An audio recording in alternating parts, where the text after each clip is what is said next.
বেশ, তুমি ট্যালির ভেতরে একটা কোম্পানি ক্রিয়েশন করে দেখো। কোম্পানি ক্রিয়েশন কি করে করবে? স্যার প্রথমে Alt+F1 দিয়ে আমরা কোম্পানির যেটা কোম্পানি ইনফো ওটা বের করলাম, তারপরে সিলেক্ট কোম্পানি আছে, যদি কোম্পানি আগে থেকে ক্রিয়েট করা থাকে তার নামে তাহলে সেখান থেকে বার করতে পারবো, আর যদি ক্রিয়েট করি তাহলে ক্রিয়েট কোম্পানিতে গিয়ে নিজের নাম দিয়ে আরো আরো আরো ইনফরমেশন দিয়ে বা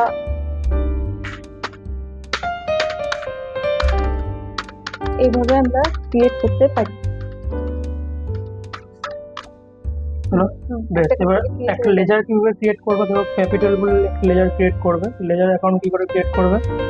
লেজার অ্যাকাউন্ট ক্রিয়েট করতে গেলে প্রথমে আমরা অ্যাকাউন্ট ইনফোতে যাব, তারপরে লেজারে যাব, তারপরে ক্রিয়েটে যাব, তারপরে এখান থেকে আমরা লেজারে গিয়ে একটা লেজার ক্রিয়েট করতে পারবো।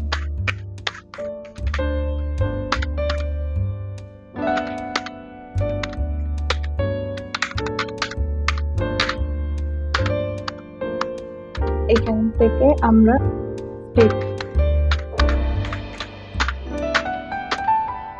এইভাবে আমরা একটা লেজার ক্রিয়েট করতে পারবো এমন বসিয়ে।